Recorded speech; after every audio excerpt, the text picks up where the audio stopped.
There are thousands of different products here at the PGA Merchandise Show. Some of them you're very familiar with, some vaguely familiar with, and some, quite honestly, you've never heard of them and you probably won't ever hear of them.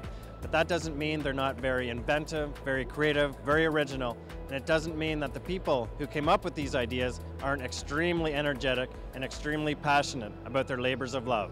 And I had a chance to go around and meet some of those entrepreneurs here at the show.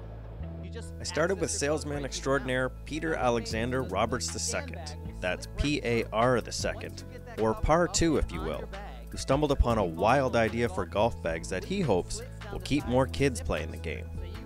I'm a young man, but I've been caddying for over 23 years. So as a caddy, I was bringing up the golf bags. I was bringing them up to the green. I'm going to go help my guys at the green like I usually do.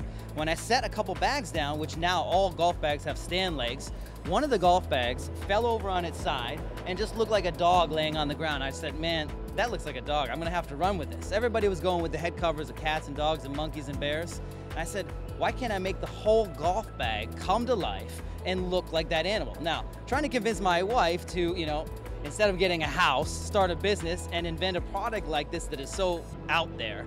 She wasn't on board at first, but then when she started seeing the sales come in, I think she's okay with it now. His wife did more than that. She connected Roberts with a friend who became the company's seamstress. Since then, not only has the zoo continued to grow, but the business too, fueled by its founder's pride and passion. I put every ounce into it, even when I'm still on the golf course, because they always say, don't quit your day job. When I'm in that golf course, I'm always thinking about the ideas, and I'm thinking, you know what, how am I going to get this golfer to buy one of these? It's a non-stop issue. It is every minute, every day, and I'm always coming up with new characters and new fun things. We came out with book bags and shoe bags and gym bags and backpacks. I want to make everything soft and fuzzy and Minizoo-licious. Did I say a wild idea? More like a wildlife idea. The kid-friendly designs are machine washable and leave total access to all of your golf bag's pockets. Though the furry creatures look better under the sun, golf doesn't always present that luxury. That's why Jack FERENZ's innovative golf umbrella, the Dry Club umbrella, caught my eye.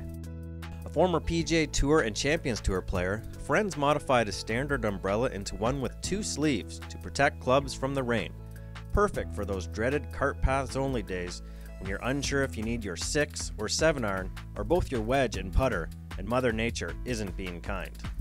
The Dry Club umbrella was invented. I was driving down the road and I just got through playing golf in the rain, and we have to come up with something better. The best thing about this is you never get wet getting the club in and out of your cart or your pool cart or whatever you have.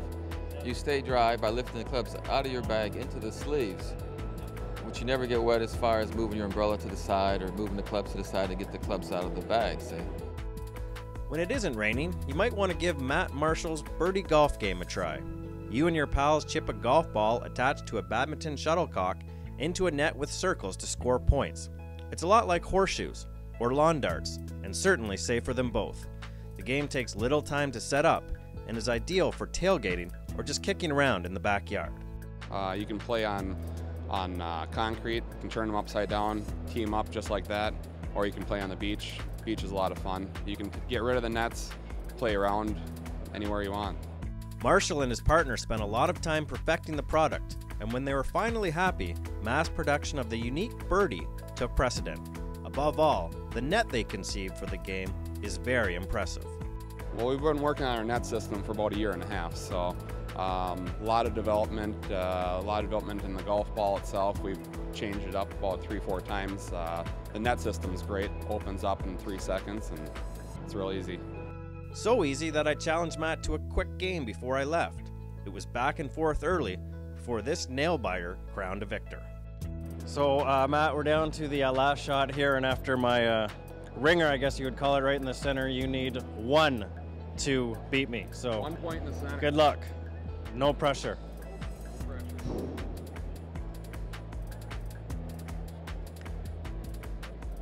Oh, close. Close. Good match. Good match. Good job. While you can play that game anywhere, when teeing it up at the golf course, maybe this next product will pique your interest.